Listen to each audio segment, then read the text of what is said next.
Live streaming is a very unique form of live entertainment. Unlike live sports or live television, it is encouraged for you, the viewer, to interact with them. Did you know how to say I love you in dinosaur? Roar! It is a form of entertainment where the fans and the creator are purposely working in unison to create content. Now let me start the video / series off by saying that I do not hate live streaming. It can be one of the most fun forms of expression on the internet. And it can also be one of the worst, most embarrassing, cringy, career-ruining things you can do to yourself. This series is meant to represent the streaming industry as a whole, even though most of this video is going to be me talking about the biggest live streaming platform of them all, Twitch. And that's because Twitch, as a business, has gone above and beyond to burn the reputation of not just Twitch, but of streaming in general, and even the business model of streaming. There are no small mistakes for Twitch. Dan Clancy and his team have made sure they reached Disney levels of failure in such a short amount of time. And this has had a rippling effect throughout the industry in good ways and bad ways. So today, we're going to be talking about the corporate side of why people hate live streaming. Let's start with how horribly run most of these companies are. Let's look at our hero, the star of the show, Dan Clancy, the number 23 of all corporate failures, coming down here to tell us his cell phones. Our previous mobile app was basically a port of the website to mobile, and we have not updated the app in 7 years.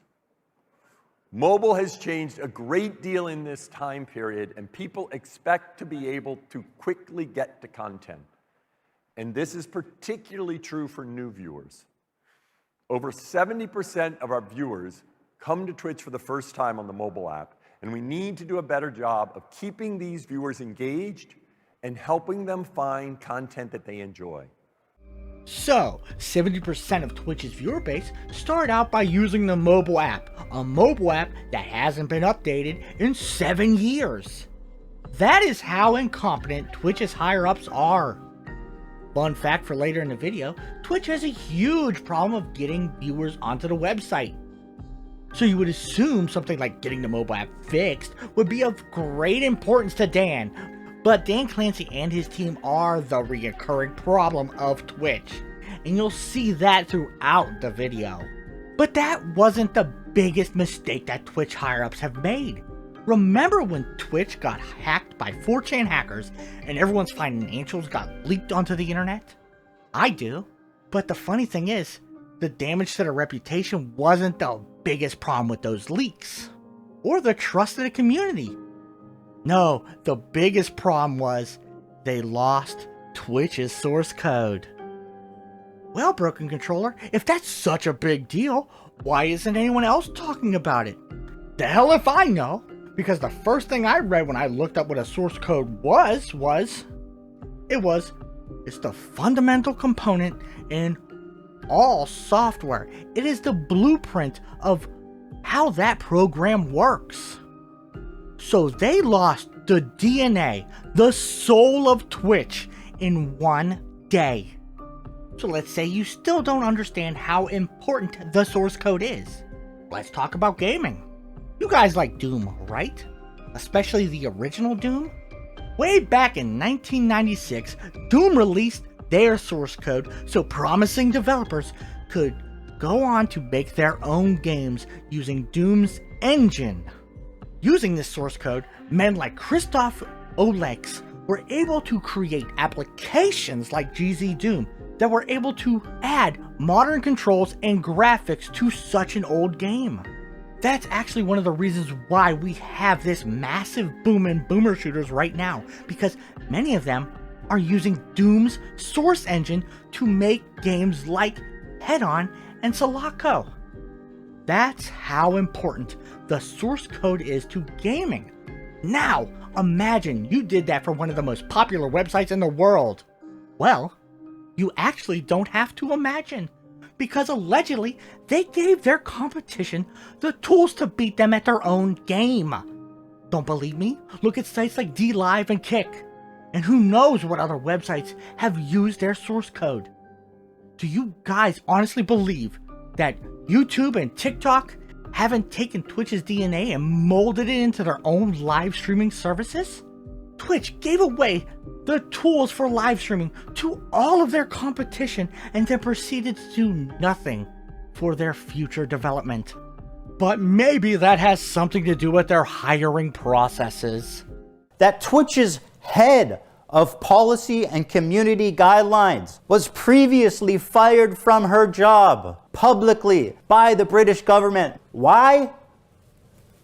She does not like the Jews. That's right. Their head of trust and safety was previously suspended from her job at Ofcom for being too anti-Zionist. That's the kind of people Twitch likes to hire for their team. Maybe that's why there's so many problems behind the scenes. Because they've gone on to hire men like Hassan. No, not that Hassan. He's not coming up until way later in the video. This Hassan was our local male feminist, and he went above and beyond to help all female Twitch streamers. But for a price. The price was usually sexual in nature. This dude used his position as a Twitch moderator to help these women as long as they sent him pictures or did him other sexual favors like dating him. He even helped people get partnership even though they didn't deserve it by botting their channels and then forcing their contracts through. He did all of this so he could date a female streamer. And who actually knows if this stuff is still happening at Twitch? I have a feeling it still is. A little false. Right. Yeah. You did it. You were good. Nice. 8. Come on. 9. You have spray bottles or paper towels? 10.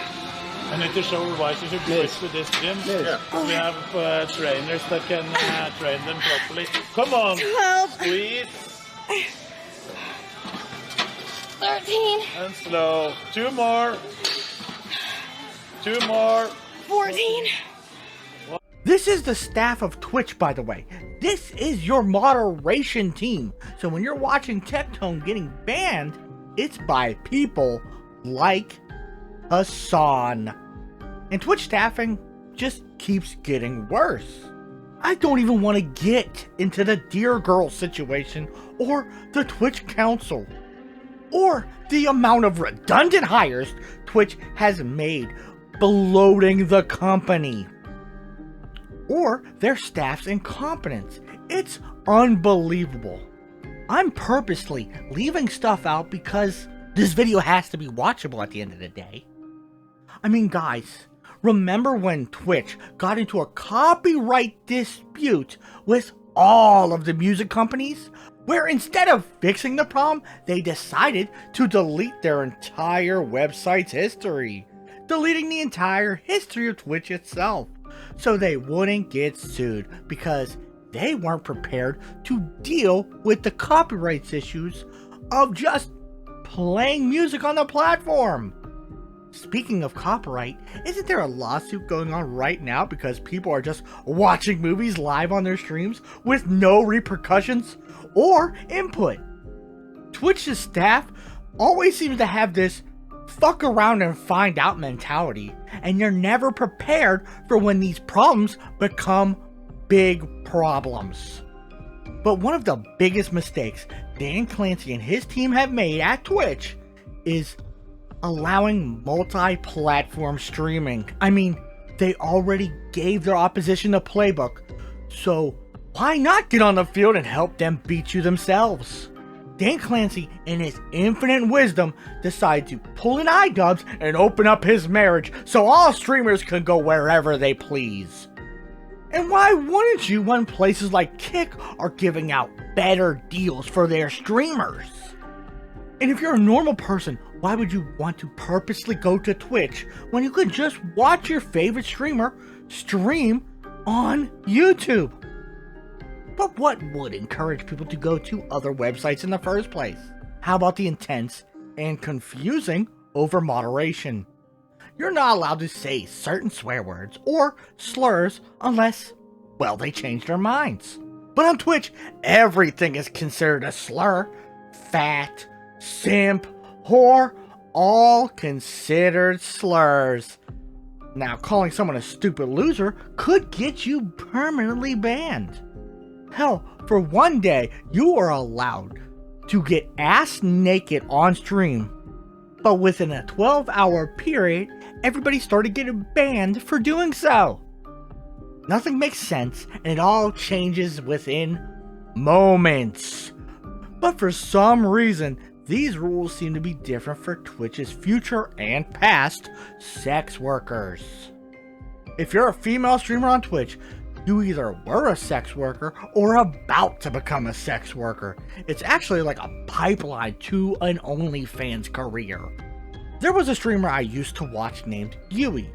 Yui was one of the most cheerful streamers I've ever seen. All she wanted to do was play anime games and talk about One Piece, with an occasional cosplay on stream. At some point she started doing exercising streams to help with her weight loss journey. And as somebody who's battled with their weight loss, it was a little bit inspiring to see someone do so. But lo and behold, at the end of that journey was an OF account, where she is now doing dick-sucking ASMRs. And this isn't the first or last time I've experienced that type of shit happening on this website. Almost every woman I've seen on the website has a link tree that leads you to an adult website of some sort. One of them was Buff Pup, a VTuber turned fansly streamer, where she now draws hentai while telling erotic stories while live. This actually led to one of the biggest discoveries of the video. Did you know that Twitch chat never fully goes offline? You can chat to a Twitch streamer whenever you feel like. I learned this from when I was watching her stream on Fansly, where she was accepting donations for sexual acts on Dan Clancy's website. She was even talking to her Twitch chat while she was on this adult website. I have a figure that looks good. Thanks, guys. Testing. Testing. Testing. You guys. It works. It hasn't changed. You guys can literally my shoulder. Yep. You sure can. TTS works? Yep. Because it's still connected to my Twitch, so if you guys go to my Twitch and like do stuff, it's still gonna pop up. Like it's... Twitch is such a shit show that most of Dan Clancy's favorite streamers are actively using his website to pay for such sexual acts. That might be one of the reasons why so many of these women get caught in the middle of sexual acts on Twitch and get banned, because they don't know that they're not on the website because they're using the Twitch app to communicate with their customers. This website sucks so bad because this is also one of the reasons why so many people were getting banned in the past. They were getting banned for hateful comments. Not the streamers, their chats. Their chats would say this wild shit while they were offline.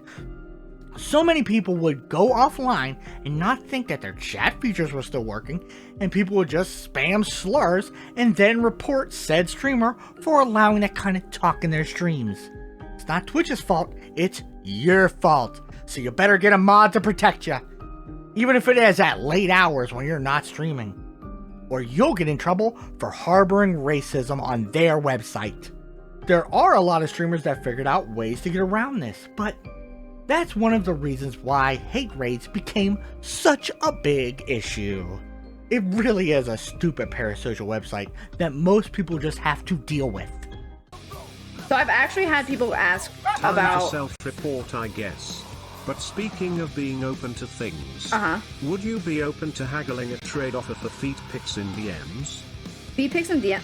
Probably not, because I think that becomes... You're stroking my I got lotion. Guys, be on my careful dick what right you say now. in Twitch chat, okay? I'm just stroking my shit. So now that you know that at any time you can send an Amazon Prime to your favorite streamer for titty pics, we could talk about one of streaming's biggest problems. money. Specifically, how these companies don't make money off of streaming. Just think about it a little bit. What are the pluses, company-wise, for Twitch Prime to even exist? It does take a little bit to get it linked. They don't make it easy because it's free money, right? You don't spend anything, but when you use your Amazon Prime sub, guys, they just take money that Amazon would otherwise keep. Like, that money doesn't go anywhere. Amazon just has it. And then every time a Prime sub gets used, they just pay streamers out as a little perk. But if I tell you, if everybody used their Amazon Prime, they'd stop doing the thing, you know? If everybody, well, I'm gonna use my Prime sub today, they'd have to pay out so much money, they'd stop doing it. Each time you use your Amazon Prime membership as a Twitch Prime, you're giving that streamer and Twitch $5. That you're splitting evenly 50% straight down the middle to each other. The streamer is getting $2.50 each time you give them a Prime. But what's happening with the other $2.50? Does it not exist? Or is it Amazon paying itself with its own money? Maybe that $2.50 is going to Twitch. I tried to do research on this, but I didn't come to anything conclusive. So let's say you're paying for Amazon Prime. That's $15 a month, right? And now you use your Amazon Prime on Twitch. Twitch is either losing $2.50 or they're losing $5 of that $15 a month. So if you're Amazon, you're losing 33% of your Amazon Primes. So yeah, if the second option is what's going on, the investors would leave real quick. Good thing Twitch's numbers are not doing that well. And that's the wild part of all this Twitch Prime shit. One of the reasons why streamers deal with Twitch in the first place is because Amazon is literally handing you free money. You ever wonder why, when you're watching a streamer and they have their sub count on the stream, it fluctuates so much every month? Yeah, I know there's gifted subs and everything, but Twitch Primes can account for anywhere to 25% to 70% of a streamer's subscriber income. I've seen people go from 3,000 subscribers one month to 2,000 by the end of the month. Then they have to slowly build back up by consistently streaming till they get back up to those numbers. That's another site-wide problem for Twitch. It is that you need to stream all the time to make that free Twitch Prime money. You need those parasocial people to come back, and you need to give them an incentive to give you their free money. Twitch is Amazon's money pit, where they literally burn their wealth away to make sure streamers get rich. And it doesn't help that streaming is a horrible financial burden to these companies. Have you ever heard of Amazon's streamer cost calculator? So the calculation that I have on screen is roughly for this show on public channels. So I think there was like 2,000 and something on Twitch. There was like almost 13,000 or something on YouTube. And then I threw in 20 for good measure because Facebook exists. And this is average viewers. So I did 100% of the stream because I don't have the total amount of viewers in order to give a lower percentage. So we did 100% of the stream. And yeah, 8,000 US dollars. Now, this isn't some number that Luke pulled out of his butt. No, this is from Amazon's actual cost estimator. This is Amazon IVS cost estimator. This is the thing that Kick uses. And Twitch uses. And Twitch, yeah, effectively, yeah. If these numbers are even close to correct, you just got your answer for why most of these big companies like Facebook, YouTube, TikTok do not value streaming on their platforms. It comes at a great cost to run a live streaming service. I mean, when was the last time you saw 1 million viewers on a live stream? Because I've never seen it.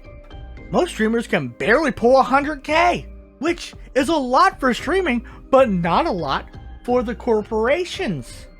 I mean, look at the CW's numbers. They were pulling better numbers, and they're in a bad, horrible place financially right now. How does that get worse? Well, let's use Amazon Streamer Cost Calculator. So for a Linus Tech Tip stream, they would need to earn the company at least $8,000 to just break even for their stream, right? So if you're on Twitch and Twitch takes 50%, you'd need to earn $16,000 in donations and subscribers for Twitch to not lose money.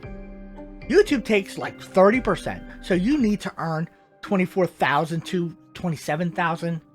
Look, I'm a high school dropout, so don't trust my math, but I think this is correct. Oh, and by the way, let's not forget that they don't make money when you use other services. So if you're using PayPal, Cash App, or Streamlabs to accept donations, they don't get a cut of that. That might be one of the reasons why these websites are so desperate for advertisers. Speaking of advertisers, Twitch may have actually lost 70% of their advertisers. Or at least that's the rumor going around from all the money all the streamers seem to be losing from streaming on Twitch. Maybe that's why they like to bump those numbers up to make them look more important.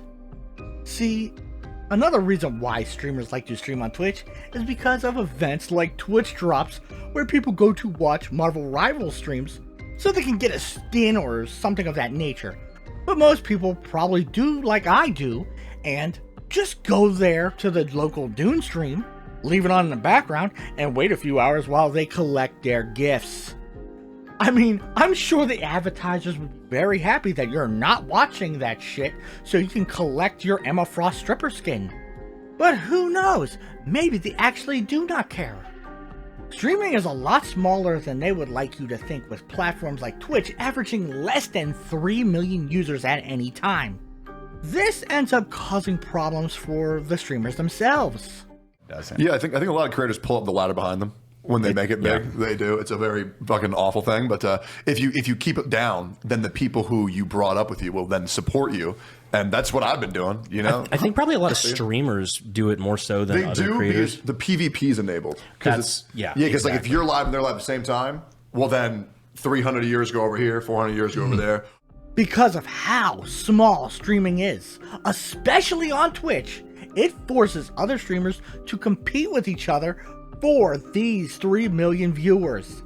And if anyone decides to work together to get some of those 3 million viewers, they end up making a clique or a gang that's there to keep those viewers for themselves. This ends up creating an almost gang-like mentality. It's East Coast versus West Coast around here. It's Blood versus Crips. But it's all by 30-year-old man children and 25-year-old ethos fighting to the death for your Amazon Prime. And Twitch, because of its awful, almost non-existent algorithm, naturally forces these streamers into a Rust-style battle royale for these views. Kai Cenat is like the person they should really hype, because Kai Cenat like actually grew on live streaming. Like Pirate Software exclusively, and most people that are going to be mentioned here are exclusively grown from YouTube. Almost everybody that speaks honestly on the subject will tell you that you must go viral through short-form content like TikTok, Instagram Reels, or YouTube Shorts. There's absolutely no actual growth on Twitch unless somebody hands you, through the grace of God, your viewers. But why is that, you ask? Good question, because Dan Clancy tells us himself. Regular streamers who come at least 14 days a month and watch over 70 hours make up over 60% of our daily audience. Now, holy shit, that's awful. That's so bad. That literally means like your entire website is the same people, and you're not onboarding anybody, like because what that's saying is that like the only people that use Twitch are super power users. That means they can keep attention span. So it does mean that, and that's good, but it means that like the only people that watch Twitch are like super dedicated users, because otherwise if you had like a lot of users that just sort of casually interacted with the platform, which would equal more users, then you would have a lower average. He literally just defined a power user, a person that shows up half the month and watches 70 hours of content, which is the equivalent of 2 weeks at a full-time job, is a power user. Most of Twitch's audience are losers. They're unemployed people that are sitting there watching unreasonable amounts of Twitch. That's kind of the reason why parasocialism is such a massive problem on Twitch. Most of Twitch's viewer base are lonely people. They have nothing better to do than hang out with somebody for 10 hours while they play video games, watch movies, watch TV shows, and watch other people's YouTube videos. Time available, they sometimes just drift away. Do you see what he's saying? Is like, okay, just understand what he's saying, and then like it's proving my point, right? Listen. People get busy and have less time available. They sometimes just drift away. What he's telling you right now is that the entire platform is basically power users, and whenever somebody gets a life, they leave. That's a huge problem, right? Because like unlike YouTube, where you can literally go onto a video and watch it for 4 minutes, then get back to your life. The problem is that they're having a huge amount of issues. Once power users, like, I don't know, get a girlfriend, go get a job, do like literally anything, like they don't engage with the website anymore. That's the problem he's talking about. You just have to go through the CEO speak. And like my boy Devin Nash here says, if any of these people, the Twitch users, get a job, beat a girl, get a hobby even, they will leave the platform forever. That might be why so many streamers cue into the parasocialism aspect of streaming. Because why else would they be there? This leads to something I've heard referred to as the king-making system, where the only way to make it big in streaming is to have those numbers by any means necessary. In individual research, you showed that about the first 10 streams are picking up viewers from the directory, and beyond that, these people down here are not really getting a lot of viewers from the directory. So why that's important is if you throw Twitch is what's known as a kingmaker system, meaning the highest number of viewers on a stream make that stream succeed more, or more viewers equals more success. This leads to one of Twitch's biggest problems: view botting. Yeah, so Ray J is a streamer. I think he's also a rapper. I think he's pretty popular. I'm not sure, but he seems to have a big following. And he started to stream on Twitch. I think T-Pain helped set him up. And then he overnight went from like a few hundred viewers to like 7,000 to 8,000. And you can look on his records, like it's obvious. Yeah. So people started calling him out on it. The difference between what he has done and people in the past is he basically looked right in the camera and said, yeah, I'm viewbotting. Everyone does it. I admit to doing it. It's legal, so I'd be dumb not to do it. Oh, Rage like Kai Sanat. He got 80,000 people in this shit. Don't go, yo, he viewbotting. So what? And because of the massive abuse of bots on these platforms, it can also be used as a tool for harassment again. Just look at what happened to Zentreya. And I'm not even getting into the watch party aspect of Twitch, or the fact that streamers stream for such long hours because they're genuinely hoping their fans will fall asleep, because of sleeping fans still watching the stream and can't click off. That means their view counts can't drop. And that includes watching them in the background, because they still get your view while you're not paying attention. Just like when people are watching them for the Twitch drops.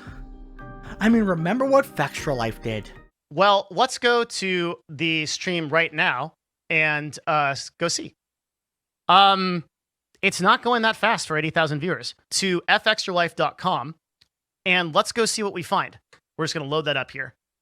So what's happening here is this embed is on this website being embedded right here, and it's counting as a view. So I'm counting as one of the viewers right now, even though I'm not logged in. I'll prove it to you, okay? Of the FXtraLife logged in users versus actual users. So running this right now, we see there's 63,222. If we take 81,000 and you minus that by 718, that means that 63,222 viewers are legitimate, right? Well, no, because what's also going on, and another video that I made that I'd encourage you to watch if you, is Are Drops Ruining Twitch? That Twitch is making kingmaker systems, where basically the people that have the most amount of viewers, everybody just filters in. This is living proof of that happening right now. What's happening is all of these viewers are coming in expecting these drops. See, they don't even know how the system works. Now we're going to talk about what I think is going to be the nail in the coffin for Twitch. The biggest reason streaming has lost all credibility and alienated most people from enjoying it is its favoritism and politics. Let's do a little word association, shall we? What is the first thing that comes to mind when I mention Rumble?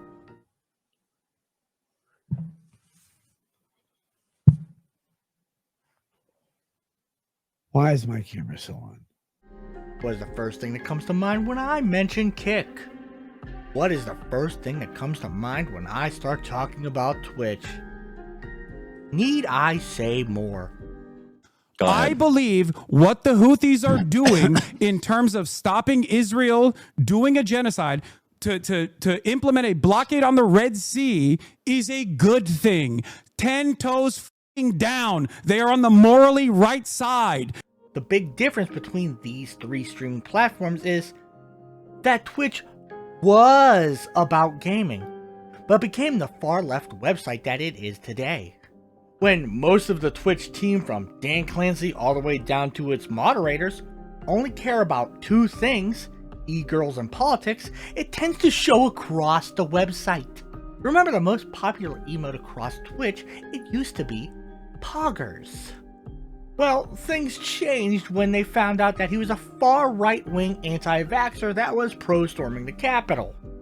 No matter where you stand on these issues, we should all be able to agree that these standards are not the same for the extreme left on Twitch. Look at people like Mike from PA and his idol Hassan Piker. Anything that happens, I mean, like, holy shit, guys. If you live in Florida, I have an opportunity for you. If you want to earn $100,000, let me know.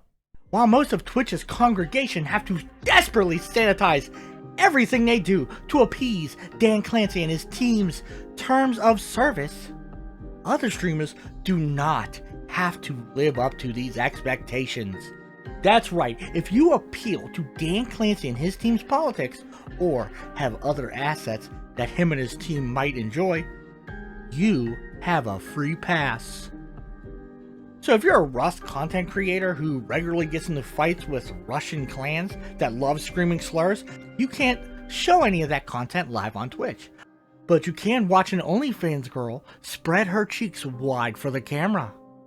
You'll never be able to listen to your favorite streamer play Marvel Rivals with voice chat on, because the community might use too many naughty words. Instead, you can go on the Twitch and watch a far-left OF chick use her titty pick money to ask for assassinations on other streamers and political figures, because that's allowed. Listen, I'll up the number, okay? 30K to anyone who'll make this dipshit disappear and make Eve's breasts bigger. Okay, you have to do both. You can't play Metallica, but you can play a terrorist propaganda video. They love walking over like the American flag and the Israeli flag side by side. They will always like march on it. When you said music video, I'm expecting like, bad example, Chris Brown dancing, you know? They're very musical people. Are you being serious? Remember how I said previously that a lot of these streamers are all in a giant clique? Well, if you don't follow the right politics, you have a very hard time trying to make it in this industry. That's because you can't work with the bigger talents getting any of those 3 million daily viewers. All while they actively attack your character and push you off the platform. If, you know, they don't outright get you banned anyways. But the viewers can see right through all of this and do not like favoritism, especially political favoritism. This video. Happy birthday to you. What the fuck? Happy birthday to you. Bro, we're never beating the Hassan Runs Twitch allegations after this. This is crazy. Think about it. Right now, more and more young men are becoming more and more conservative, or at minimum, right-leaning, and Twitch is actively alienating them. This is what should be their main fan base, young, unemployed men. The funny thing, it doesn't matter if you or me believe that there's a political reason why people aren't coming here anymore. Twitch's favorite golden boy, Hassan Piker, believes everything I'm saying to you right now. Most young men do not want to go to a website where they're not welcome. because of their politics or religious beliefs, especially when those streamers are actively allowed to harass their viewers if they don't say the right thing in their chat. I want you guys to do everything you can to find Finsane's posts on every website. Let's find it out. Let's find out what his public posts are. The internet is public posting. You are a public figure. Hey, I found you. Let's see some of your tweets. What have you liked? Oh, wait, you have a private? Oh, wait, here's your reposts. This is actively scaring off a lot of the advertisers, because companies like Capcom don't want to be associated with an anti-Jewish streaming panel, especially when the ADL and the government seem to be getting involved with some of Twitch's biggest streamers. This of all things is going to be the site killer, because Dan Clancy apparently is an active terrorist supporter. Twitch is actively becoming the entertainment form of 4chan for the left, and that's all because of the heavily radicalized left-leaning CEO's team. I genuinely do not believe there is a chance in hell that Twitch can recover from this. At this point, we've already seen the peak in the COVID days, and the company was still in the red at its peak. You're especially not going to see any growth when any talent that is growing in this space is growing off of the Twitch platform on places like YouTube and Kick. Just look at people like Nicholas DeOrio and Kino Casino, two channels that are massively blowing up on other platforms because they weren't subjected to Twitch's enforcements of bullshit TOS. Twitch is losing its grip on this space, and they'll never make money because of the radicalization of their platform. Amazon might come down and smite them. Does that mean Twitch will be gone forever? Who actually knows? It might become the streamer version of MySpace, but only time will tell.